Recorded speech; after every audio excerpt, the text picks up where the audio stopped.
Hello students, మనకి renewable ఎనర్జీలో భాగంగా గ్రీన్ హైడ్రోజన్ అన్నటువంటిది కూడా ఒకటి.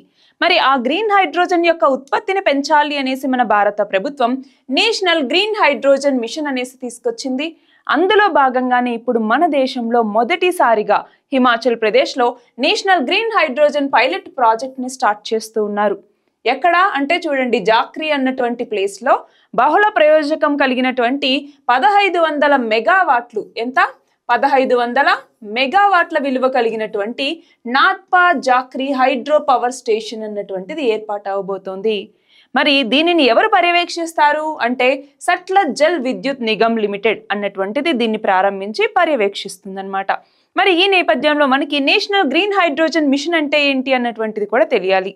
So national green hydrogen mission దీని యొక్క లక్ష్యం ఏంటి అంటే, మనము ఎనర్జీకి సంబంధించి వేరే దేశాల మీద ఇప్పుడు ఆధారపడుతున్నాం, అలా కాకుండా మనం ఎనర్జీ ఇండిపెండెంట్గా మారాలి అన్నటువంటి లక్ష్యం అన్నమాట.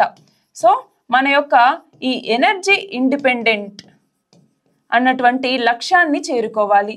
ఏ సంవత్సరానికల్లా చేరుకోవాలి? 2047 కల్లా. ఇది కాకుండా మనం ఇంకొక లక్ష్యం కూడా పెట్టుకున్నాం, ఏమని?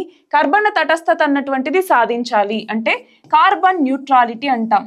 కార్బన్ న్యూట్రాలిటీని మనం ఏ సంవత్సరానికి సాధించాలని లక్ష్యంగా పెట్టుకున్నాము? 2070వ సంవత్సరం నాటికి, అవునా? అయితే ఈ నేషనల్ గ్రీన్ హైడ్రోజన్ మిషన్ ఏదైతే ఉందో దీని ద్వారా ఇప్పుడు ఏంటి అంటే 5 మిలియన్ మెట్రిక్ టన్నుల యొక్క ఈ గ్రీన్ హైడ్రోజన్ ఉత్పత్తి అన్నటువంటిది జరగాలి. అది కూడా ఎవ్రీ ఇయర్ అన్నమాట. ఎవ్రీ ఇయర్ ఇంత ఉత్పత్తి అన్నటువంటిది జరగాలి. అలాగే 8 లక్షల కోట్ల ఇన్వెస్ట్మెంట్ అన్నటువంటిది రావాలి మనకి. సో ఇన్వెస్ట్మెంట్స్ అనేవి మనకి రావాలి. అలాగే 1,00,000 కోట్లు 1 lakh crore మనకి ఇంపోర్ట్స్ ఇప్పుడు చేసుకుంటూ ఉన్నాం కదా, ఆ ఇంపోర్ట్స్ సేవింగ్స్ అన్నటువంటివి రావాలి.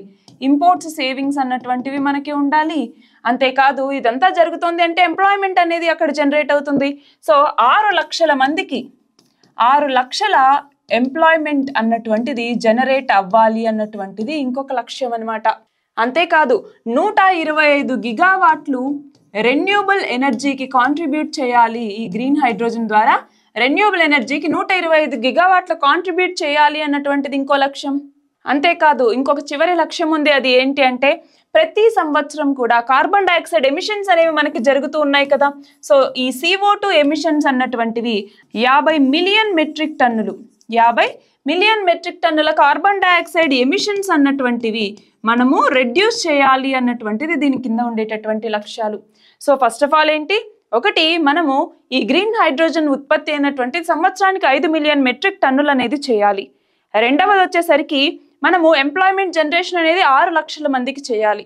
అలాగే 8 లక్షల కోట్ల ఇన్వెస్ట్మెంట్ని మనము గ్రాబ్ చేసుకోవాలి. అలాగే 1,00,000 కోట్ల రూపాయల ఇంపోర్ట్ సేవింగ్స్ అన్నటువంటివి జరగాలి. 125 గిగావాట్లు రెన్యూబుల్ ఎనర్జీ కాంట్రిబ్యూషన్ అనేది ఉండాలి. అలాగే 50 మిలియన్ మెట్రిక్ టన్నుల కార్బన్ ఎమిషన్స్ అన్నటువంటివి ప్రతి సంవత్సరం అంటే యాన్యువల్గా ఈ ఎమిషన్స్ అన్నటువంటివి తగ్గించాలి. ఇవన్నీ కూడా ఈ గ్రీన్ హైడ్రోజన్ ఎనర్జీ మిషన్ కింద మనం పెట్టుకున్నటువంటి లక్ష్యాలు.